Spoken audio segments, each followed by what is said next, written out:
ನಮಸ್ಕಾರ. ಹೊಸ ವರ್ಷದಿಂದ ಯಾವ 3 ರಾಶಿಗೆ ಶುಕ್ರ ದಶೆ ಇರುವುದು ಎಂದು ನೋಡೋಣ. ವೈದಿಕ ಜ್ಯೋತಿಷ್ಯದ ಪ್ರಕಾರ 2026ರ ಆರಂಭದಲ್ಲಿ ಸಂಪತ್ತಿನ ದಾತನಾದ ಶುಕ್ರನು ಶನಿಯ ಮನೆಗೆ ಪ್ರವೇಶಿಸುತ್ತಾನೆ. ಶುಕ್ರನು ಈ ಸಂಚಾರವು 3 ರಾಶಿಗಳಿಗೆ ಅದೃಷ್ಟ ಬದಲಾಯಿಸಲಿದೆ. ಐಷಾರಾಮಿ ಜೀವನದ ಜೊತೆಗೆ ಪ್ರತಿ ಕೆಲಸದಲ್ಲೂ ಯಶಸ್ಸು ಸಿಗಲಿದೆ. ಆ ಲಕ್ಕಿ ರಾಶಿ ಯಾವುವು ಎಂಬುದು ಇಲ್ಲಿದೆ. ಮೊದಲನೆಯ ರಾಶಿ ಮೇಷರಾಶಿ. ಮಕರ ರಾಶಿಗೆ ಶುಕ್ರನ ಸಂಚಾರವು ಮೇಷರಾಶಿಯಲ್ಲಿ ಜನಿಸಿದವರಿಗೆ ಸಾಕಷ್ಟು ಅನುಕೂಲಕರ ಫಲಗಳನ್ನು ತರಲಿದೆ. ಶುಕ್ರನು ನಿಮ್ಮ ಜಾತಕದ ಕರ್ಮಭಾವದಲ್ಲಿ ಇರುತ್ತಾನೆ.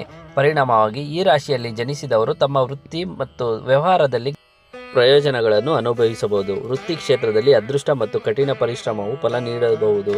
ಬಡ್ತಿ ಸಂಬಳ ಹೆಚ್ಚಳ ಸಾಧ್ಯ. ಉದ್ಯೋಗ ಬದಲಾವಣೆಗೂ ಹೊಸ ಅವಕಾಶಗಳು ಸಹ ಉದ್ಭವಿಸಬಹುದು. ವ್ಯವಹಾರದಲ್ಲಿ ಲಾಭಗಳು ಸಹ ಹೆಚ್ಚಾಗುವ ಸಾಧ್ಯತೆ ಇದೆ. ಹೊಸ ಆದೇಶಗಳು ಅಥವಾ ಯೋಜನೆಗಳನ್ನು ಪಡೆಯಬಹುದು. ಹೊಸ ಆದಾಯದ ಮೂಲ ತೆರೆದುಕೊಳ್ಳಬಹುದು. ಅವಿವಾಹಿತ ವ್ಯಕ್ತಿಗಳಿಗೆ ವಿವಾಹ ಪ್ರಸ್ತಾಪವನ್ನು ಪಡೆಯಬಹುದು.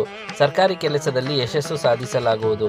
ಕೇಂದ್ರ ಅಥವಾ ರಾಜ್ಯ ಸರ್ಕಾರಿ ಇಲಾಖೆಗಳಲ್ಲಿ ಕೆಲಸ ಮಾಡುವವರು ವಿಶೇಷ ಪ್ರಯೋಜನಗಳನ್ನು ಪಡೆಯಬಹುದು. ಹಾಗೂ ಮುಂದಿನ ರಾಶಿ ನೋಡುವುದಾದರೆ ತುಲಾ ರಾಶಿ. ಮಕರ ರಾಶಿಯಲ್ಲಿ ಶುಕ್ರನ ಸಂಚಾರವು ತುಲಾ ರಾಶಿಯಲ್ಲಿ ಜನಿಸಿದವರಿಗೆ ಅನುಕೂಲಕರವಾಗಿರಬಹುದು. ಲಗ್ನ ಮತ್ತು 8ನೆಯ ಅಧಿಪತಿಯಾಗಿ ಶುಕ್ರನು 4ನೇ ಮನೆಯಲ್ಲಿ ಸಾಗುತ್ತಾನೆ. ಪರಿಣಾಮವಾಗಿ ಈ ರಾಶಿಯಲ್ಲಿ ಜನಿಸಿದವರು ಭೌತಿಕ ಸೌಕರ್ಯಗಳನ್ನು ಅನುಭವಿಸಬಹುದು. ಅವರು ಜೀವನದಲ್ಲಿ ಸಂತೋಷ ಬರಬಹುದು. ಅವರು ಭೂಮಿ, ಮನೆ ಅಥವಾ ವಾಹನವನ್ನು ಸಂಪಾದಿಸುವಲ್ಲಿ ಯಶಸ್ವಿಯಾಗಬಹುದು. ನಿಮ್ಮ ತಾಯಿ ಆರೋಗ್ಯವು ಉತ್ತಮವಾಗಿರುತ್ತದೆ. ನೀವು ಅವರೊಂದಿಗೆ ಗುಣಮಟ್ಟದ ಸಮಯವನ್ನು ಸಹ ಆನಂದಿಸುವಿರಿ. ಈ ಅವಧಿಯಲ್ಲಿ ಹೂಡಿಕೆ ಮಾಡುವುದರಿಂದ ಲಾಭ ಸಿಗಬಹುದು.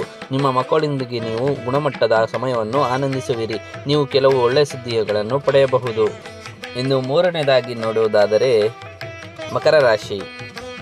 ಮಕರ ರಾಶಿಯಲ್ಲಿ ಜನಿಸಿದವರಿಗೆ ಶುಕ್ರನ ಲಗ್ನ ಮನೆಯಲ್ಲಿ ಸ್ಥಾನವು ಅನೇಕ ಕ್ಷೇತ್ರಗಳಲ್ಲಿ ಪ್ರಯೋಜನಗಳನ್ನು ತರಬಹುದು. ಶುಕ್ರನು 5ನೇ ಮತ್ತು 10ನೇ ಮನೆಗಳನ್ನು ಆಳುತ್ತಾನೆ. ಪರಿಣಾಮವಾಗಿ ಈ ರಾಶಿಯಲ್ಲಿ ಜನಿಸಿದವರು ತಮ್ಮ ವೃತ್ತಿಯಲ್ಲಿ ಮತ್ತು ವ್ಯವಹಾರದಲ್ಲಿ ಪ್ರಯೋಜನಗಳನ್ನು ಅನುಭವಿಸಬಹುದು. ಅವರು ಜೀವನದಲ್ಲಿ ಸಂತೋಷ, ಶಾಂತಿ ಮತ್ತು ಸಮೃದ್ಧಿಯನ್ನು ಕಾಣಬಹುದು. ಐಷಾರಾಮಿ ಮತ್ತು ಸಂತೋಷಗಳಲ್ಲಿ ತ್ವರಿತ ಹೆಚ್ಚಳ ಸಂಭವಿಸಬಹುದು. ದೀರ್ಘಕಾಲದಿಂದಾಗಿ ಬಾಕಿ ಇರುವ ಕೆಲಸಗಳು ಪೂರ್ಣಗೊಳ್ಳಬಹುದು. ಅವರು ತಮ್ಮ ಮಕ್ಕಳಿಂದ ಒಳ್ಳೆಯ ಸುದ್ದಿಯನ್ನು ಪಡೆಯಬಹುದು. ಹೊಸ ವರ್ಷದ ಮೊದಲ ತಿಂಗಳು ಪ್ರೀತಿಯ ವಿಷಯದಲ್ಲಿ ವಿಶೇಷವಾಗಿರಬಹುದು. ಕಲೆ, ಸಂಗೀತ ಮತ್ತು ಸಾಹಿತ್ಯ ಕ್ಷೇತ್ರಗಳಲ್ಲಿ ತೊಡಗಿಸಿಕೊಂಡವರು ವಿಶೇಷ ಫಲಿತಾಂಶವನ್ನು ಅನುಭವಿಸಬಹುದು.